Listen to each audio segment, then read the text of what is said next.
In August of 2020, then President Donald Trump released a video. It was of him filling out an absentee ballot. That's a ballot to vote by mail. Unfortunately, I won't be able to make it to the polls to vote in the Florida primary. I have some very, very strong opinions in the primary, but even stronger on November 3rd. You know what we're going to do. Make America great again. That's what we have to do. We have no choice. We have to save our country. So I'm signing today an absentee ballot. In the video, he sits at a long wooden desk, first talking into the camera and then working on his ballot. And then he starts to bash voting by mail. So absentee ballots are good. Universal mail-ins, when you get inundated with these things, are bad and will lead to terrible things, including voter fraud, etc. But absentee is good. So get your application, send in your absentee ballots immediately. Thank you. To be clear, what Trump is talking about here is confusing. Because absentee ballots, mail-in ballots, they are the same thing. But since 2020, Trump and Republicans have spent years bashing mail-in voting. And today, they're using the legal system to undermine this method of voting in key states ahead of the presidential election. Republicans have filed lawsuits in many, many states, including some of the major swing states like Wisconsin, Michigan, North Carolina, Nevada, Pennsylvania, but as well as states that you wouldn't expect, like Mississippi. Colby Itkowitz covers campaigns for The Post. And lately, she's been looking at all these lawsuits around mail-in ballots. So it's usually around technical errors. So maybe a mismatching signature. In the case of Pennsylvania, if someone forgets to date or they misdate the outside envelope that the ballot goes in, they could have their entire vote thrown out. It's never about the validity of the actual vote or legitimacy of the voter. It's really just, did the voter make any kind of clerical mistake on their ballot can cost them their vote. The kind of cynical interpretation of this is that Republicans assume that more mail-in ballots are going to be cast by Democrats. And thus, if they can get some of those thrown out, especially in these states where the election might be won by, a couple tens of thousands of votes, it can help them.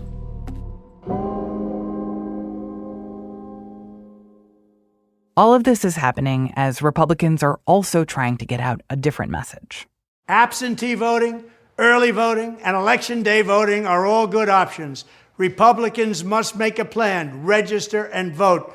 We've got to get crooked Joe Biden out of office. We've got to elect Republicans, and we're going to do it. From the newsroom of The Washington Post, this is Post Reports. I'm Martine Powers. It's Tuesday, October 8th. It's about a month until Election Day, but millions of people across the country are already able to cast their votes in the presidential election by mail. So today, Colby and my co-host Elahe Izadi are taking a close look at mail-in ballots, why Republicans are waging legal battles against them, and why Trump's own rhetoric might actually hurt his chances. So, Colby, I would love to dive more into what's going on in Pennsylvania. And I know a lot of your reporting overall this year has been on how Americans are going to vote in 2024, specifically mail-in voting. So before we talk about specific states like Pennsylvania, just give me a sense. How many people usually vote by mail? And especially this year, how many are we expecting to vote by mail this election cycle? Do we know? I mean, the applications for mail-in ballots are still kind of fluid. No one's expecting the numbers that we saw in 2020 because of COVID. Those were off the charts. And that's because people didn't want to go in person, because if we can remember the days of social distancing, right, a lot of people wanted to mail in their ballots. And a lot of states kind of lifted various guidelines and loosened restrictions to make it easier for people to vote by mail. So you saw a huge number of Democrats voting by mail and not as many Republicans voting by mail. And that trend has continued. So, but you're going to see, so it's not going to be 2020 numbers, but there are going to be a large percentage of people that choose to vote by mail. For a lot of people, that's just an easier way to do it. You don't have to take off work on election day. You don't have to think about how to get there, especially if you're elderly. And a lot of these states, now kind of let you vote by mail. You don't need an excuse to vote by mail. You can just vote by mail. Has it always been that way, that mail-in voting was in many places pretty easy to do or widely used? Yeah. There's some states like California and Colorado where they've been sending mail-in ballots to every registered voter. And so it's very widespread that it's just kind of a regular thing. Every election, people vote by mail. But in other states, you needed like a legitimate excuse for why you needed to vote absentee or by mail. And some states have lifted those restrictions, other states haven't. So it sounds like what you're saying is no one's expecting it to be 2020, but it's going to be more than it was before 2020. Absolutely. Because I would imagine a lot of people are like, oh, this is how I can do it now. This is so easy. Yeah. Right. I'm totally. just always going to do it this way. But Colby, take me back to what then President Donald Trump said about this expansion in mail-in voting in 2020. I remember him talking about it, but what did he actually say? President Trump talked a lot about it ahead of the election. We don't want them to do mail-in ballots because it's going to lead to total election fraud. Telling people that he didn't trust mail-in voting. And then they say, oh, there's no voter fraud in our country. There's no voter fraud. He thought it was going to have rampant fraud.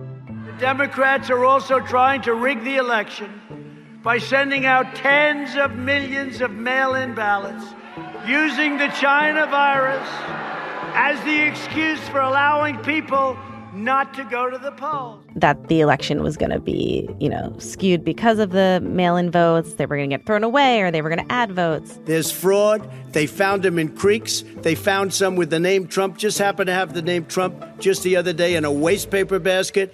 They're being sent all over the place. This is going to be a fraud like you've never seen. None of which is true, of course. And then once he lost the election, mail-in ballots became like the center of a lot of the litigation.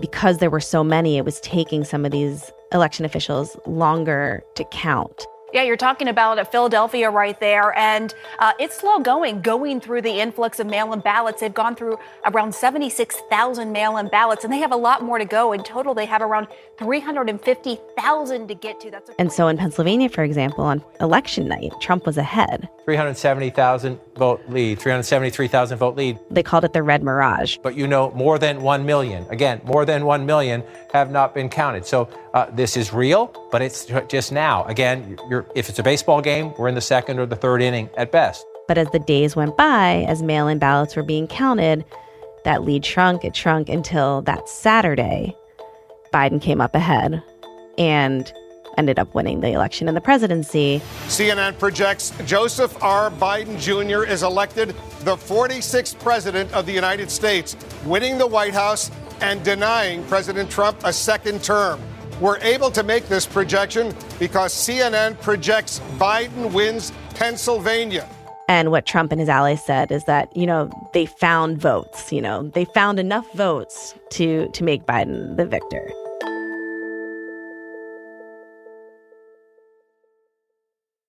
But that suggests that Democrats were more likely to vote via mail-in balloting. Is that generally true? Are mail-in ballots more popular among Democrats versus Republicans?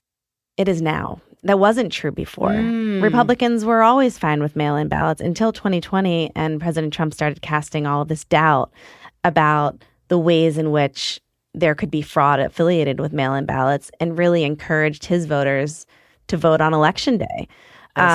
And you also have to remember that in 2020, Trump was also questioning the seriousness of COVID, right? And so a lot of his supporters were not going to be as hesitant to go in person to vote on Election Day as maybe some of the Democrats who were taking more precautions around COVID and decided to vote by mail.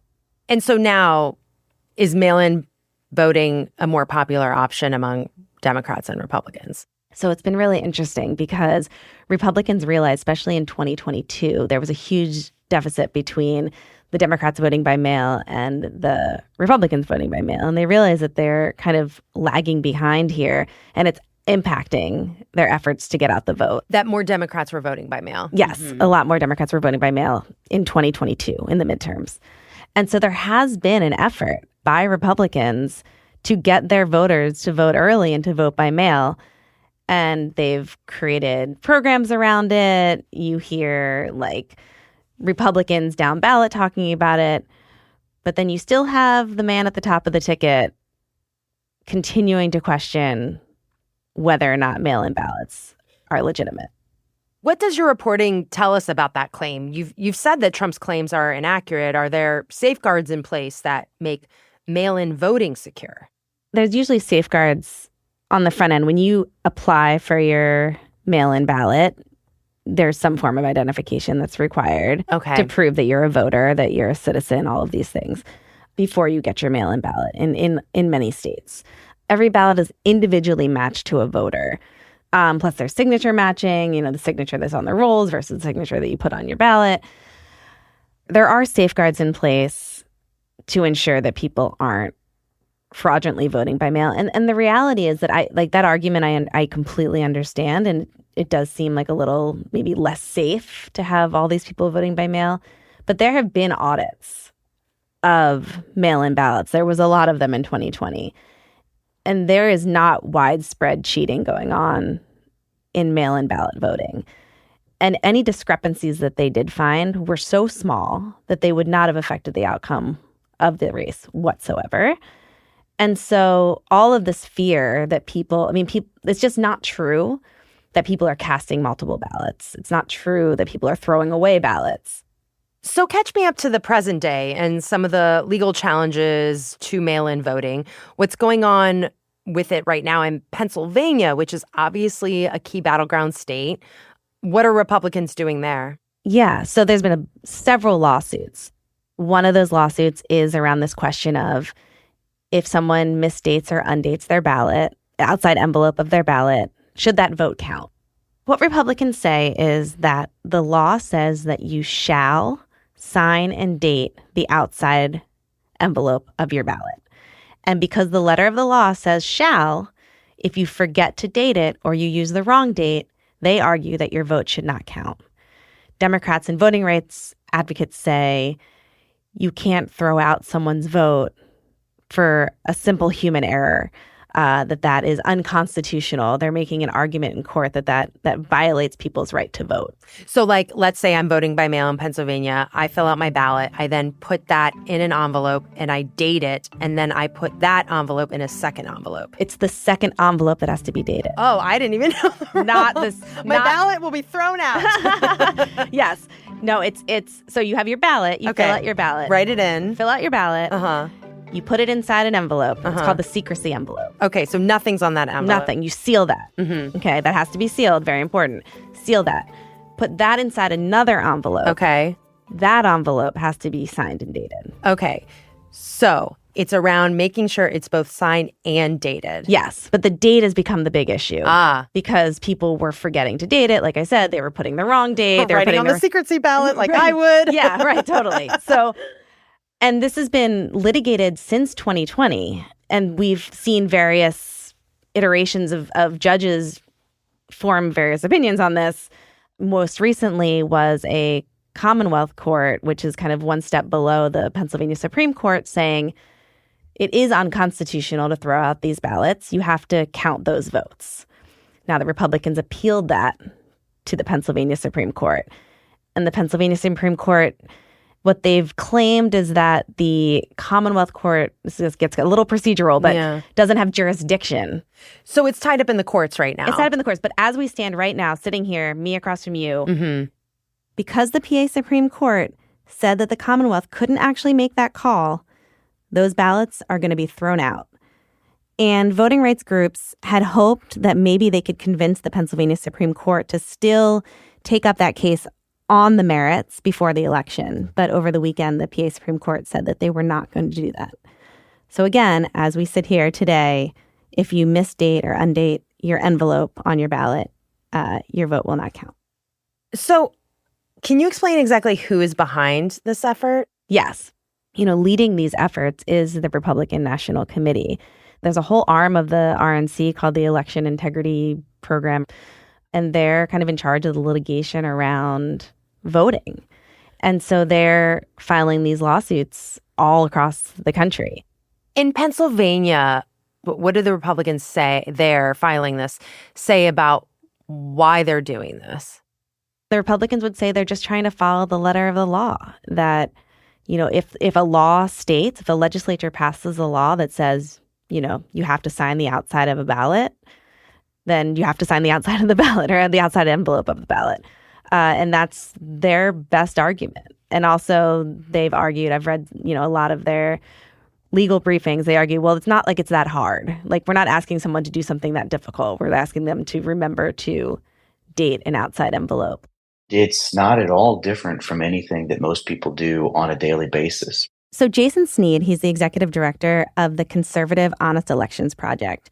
He's one of the people who has told us that this really isn't that big of a deal. His organization is not part of the lawsuit in Pennsylvania, but he's been following it closely. Every single time, for instance, that you write a check, you have to sign and date that check. Every single time you fill out a government document, you typically have to sign and date that. You go to the doctor's office and fill out medical forms. You have to sign and date those too.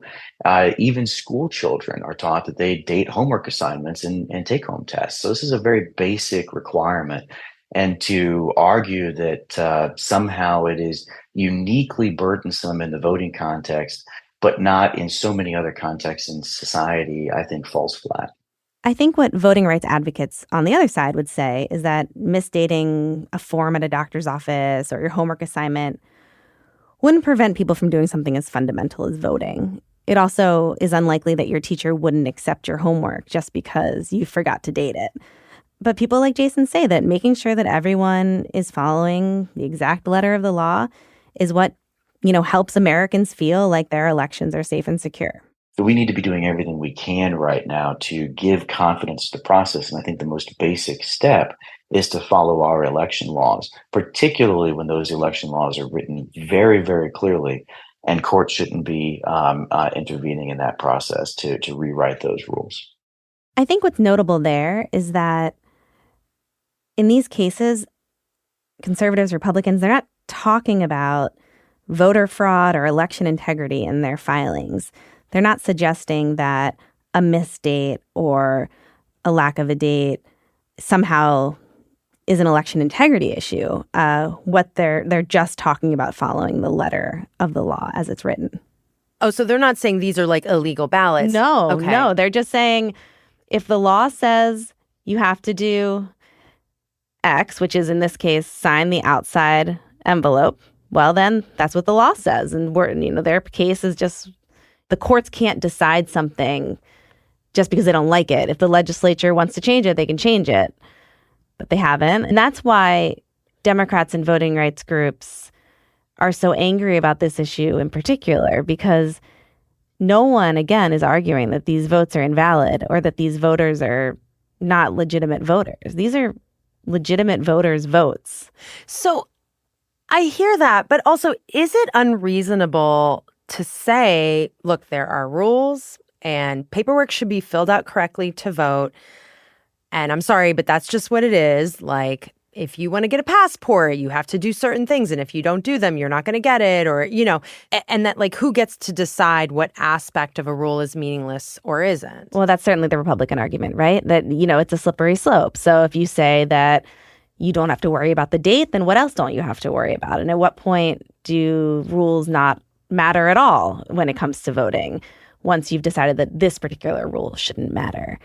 But what the Democrats and the voting rights groups would say is that we should always be erring on the side of more people voting. Like, that's what we want in a democracy. We want the most amount of people to vote as possible, and we want to make it as easy for people to vote as possible. And you shouldn't be looking for ways to disenfranchise voters. Did you speak with any election officials in Pennsylvania? And what did they tell you how they felt about this? Yeah, I've spoken with a lot of election officials. I've yet to find an election official who thinks that this is a good thing to throw out ballots. Mm-hmm. Particularly, there's a gentleman in Lycoming County, which is a Republican, Trump won county. He's the election director there. My name is Forrest Lehman. I'm Director of Elections and Voter Registration for Lycoming County, Pennsylvania. And that is roughly in north central Pennsylvania. We're a mid-sized county in Pennsylvania. We have 81 voting precincts, and about 70,000 registered voters. And he has been kind of dealing with people questioning the legitimacy of mail-in ballots, of the election system. And when I spoke to him about this issue in particular, he said to me, there is no reason to throw out these votes. We don't use this date for any rational purpose whatsoever relating to elections. We don't look, it doesn't matter to me what they write in there. It has nothing to do with whether that application was submitted by, a voter whose identity we could verify. Has, nothing to do with the date and time we received it, because they get stamped in by automated equipment when they come in. Did any election officials support this effort? I mean, I admittedly have not spoken to all 67 election officials. We're taking you away from your... But I mean, it's interesting that this one from a GOP... Yeah, and I think that's the general consensus. Interesting. Is that when they go to process and count a ballot, they're not taking into consideration that outside envelope. And they think that rule is silly. But you have election officials like Forrest Layman who are hired to do a job and to follow the rules. And so if the law is ultimately that they have to throw out those ballots. Well, I'm a simple man. I see a court decision, I follow it. So, we're following it. Colby, you mentioned that this is tied up in the courts. I'm wondering, in Pennsylvania, how many voters could be affected by the outcome of these pieces of litigation? Well, it's interesting that you bring that up, because there was actually this other litigation that the RNC filed at the end of last month. But just over the weekend, the PA Supreme Court said they weren't going to bring it up.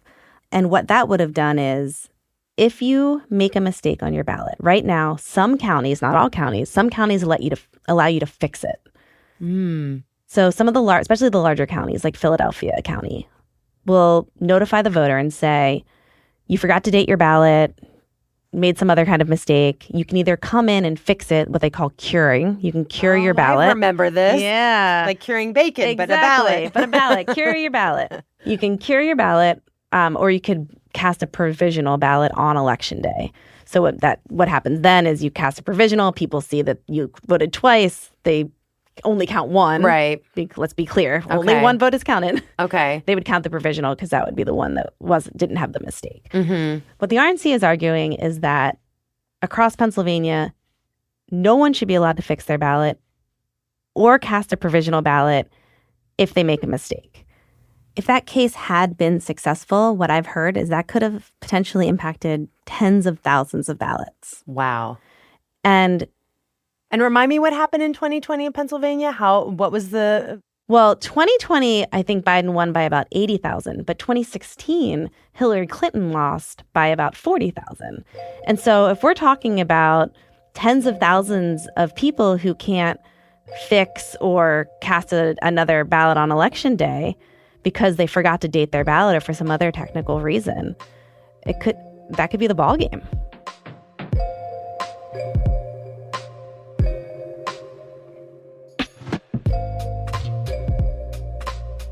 After the break, Elahe and Colby discuss the other Republican strategy on voting, getting their supporters to use mail-in ballots.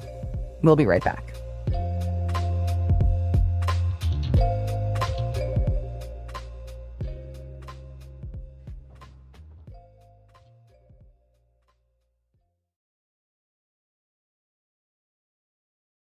Colby, I want to come back to something that we talked a little bit about already, which is how former President Trump's statements against mail-in voting back in 2020, how that all played out in the election. And I feel like I heard a lot of talk since then that may have cost him the election because, he's telling his supporters not to use this, and maybe he would have got more votes if he had encouraged it. Have you spoken to any Republicans who did think that was a mistake? I mean, when you talk to Republicans, a lot of them say, without criticizing President Trump specifically, they'll say, we need to embrace mail-in ballots. We need to encourage our voters to also use every avenue available to vote, whether that's voting by mail, voting early at your precinct, voting on election day, because we want to get as many voters voting as possible. Someone made the point to me that I thought was really smart, which is that, the get out the vote effort that happens on election day is huge, right? You have your voter rolls and you're really going house by house trying to make sure that people are showing up. If you're the Democrats and you've already had thousands of people that have voted by mail, your operation on election day is much less challenging. Yeah, you can get to more people. You can get to more people than the Republicans who have all these people that still need to vote. And things happen, right? I mean, things happen. Maybe you got sick. Maybe, your kid's home. There's reasons why people can't get to the polls on election day. Is the official party apparatus or any party official doing anything to encourage mail-in voting? Yeah, the RNC created this entity called Swamp the Vote. And basically it was the idea that they were going to encourage voters to vote by all possible avenues. Any available avenue to vote, they wanted people to vote. And they even had President Trump do like a TikTok video where he encouraged his voters to vote by any means possible. Did you know that absentee ballots are about to go out in North Carolina? In other words, it's time to start thinking about let's vote. So important. This will be the most important election in the history of our country. So whether it's mail-in ballots, early voting, voting on the day, you got to get out and vote. We want to save our country. We're the only one going to save it. That other group of people, they're going to destroy our country. We can't let that happen. Go out and vote for Trump. But then you see him at a rally in Pennsylvania, a place where, he needs these votes. And he's telling his supporters that you should get rid of early voting. People should only be voting on election day, that they're going to find the votes again, like they did in 2020 through these mail-in ballots. Because today we vote 2 months early. We vote after early. Nobody knows what the hell we're doing. The elections are so screwed up. We have to get back in and we have to change it all. We want to go to paper ballots. We want to go to same-day voting. We want to go to citizenship papers. And we want to go to voter ID. It's very simple. We want to get rid of mail-in voting. And so again, casting all of this doubt and sowing this kind of unrest around the legitimacy of mail-in ballots, which is only setting the stage for a redo of the post-2020 kind of what we call the big lie, the election denialism, this idea that the election was stolen from him. And so the reason why he can't stop saying those things is because he wants to plant that seed. He wants his supporters to have it in their mind if he loses, that it was because the system was working against him. And part of that system is mail-in ballots. Colby, help me square this because I'm kind of confused because on the one hand, you have both the RNC in an official capacity supporting mail-in voting, getting Donald Trump to cut a PSA to support mail-in voting. And then on the other hand, you have the RNC filing these legal challenges that are being perceived as making it more difficult to have your mail-in ballot counted. Yep. So the RNC is doing that. And also Trump is discouraging mail-in voting as well. Like they're doing both things at the same time. Yeah, they're working against their interests. It's very contradictory and a bit confusing. I think that, they're talking out of one side of their mouth where they say, okay, well, we need people voting no matter how they're voting, and we desperately need people to vote. But they're also like, but, there still probably will be more Democrats voting by mail. So let's try to suppress as many of those as possible. How do we know that that's the motivation? Have they said anything to this effect?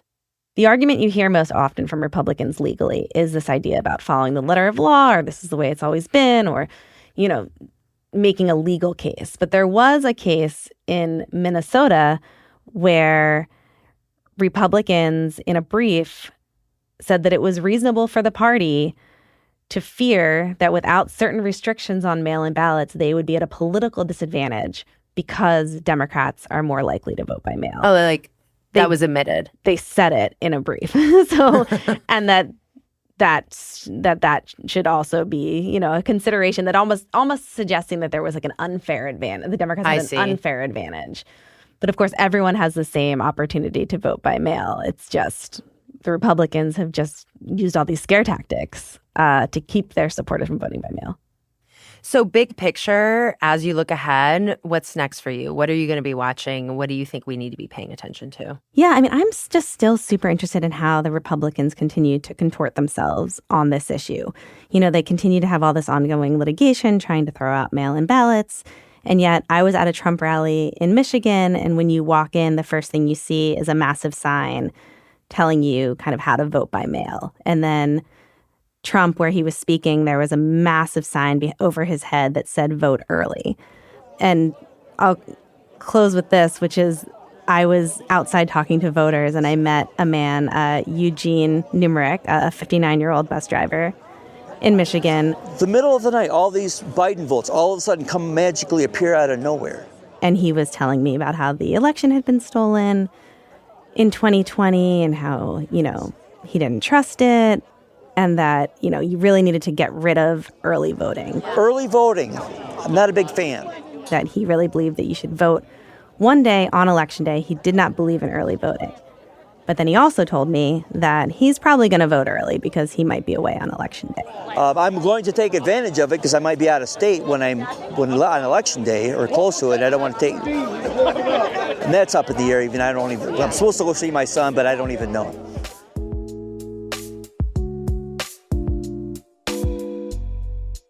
Well, Colby, thank you so much for joining and explaining all this. And thank you so much for having me.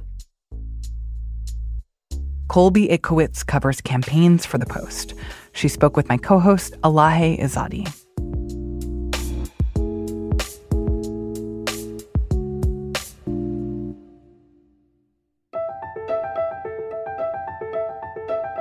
Today, we're also keeping a close eye on Hurricane Milton as it barrels toward the Tampa Bay area. Right now, it's a Category 4 storm. If it doesn't weaken by the time it hits land, Milton could be one of the strongest hurricanes to hit the region in a century. At the same time, our colleagues are covering the continued fallout from Hurricane Helene in Georgia, in North Carolina, and online. Our colleagues on the tech team have been reporting that top hurricane response officials in North Carolina and at FEMA are being subjected to anti-Semitic attacks online. The attacks are spreading largely on X, the platform owned by Elon Musk. They include wild claims that Jewish officials are conspiring to orchestrate the disasters, sabotage the recovery, or even seize victims' property. These, of course, are not true. The nonprofit Institute for Strategic Dialogue released a report on this today. It said false claims and conspiracy theories on X have caused challenges for emergency management officials dealing with Helene, and they could be undermining life-saving response measures. X's rules prohibit hateful tropes or personal attacks based on religion, but the company has pulled back on content moderation since Musk bought it 2 years ago. That's it for Post Reports. Thanks for listening. If you love the show, help other people discover it by leaving a rating on Spotify or a rating and review on Apple Podcasts. Today's show was produced by Rennie Svirnovsky with help from Laura Benshoff and Sabby Robinson. It was mixed by Sean Carter and edited by Rena Flores. Thanks to Griff Whitty and Teo Jung Kim. I'm Martine Powers. We'll be back tomorrow with more stories from the Washington Post.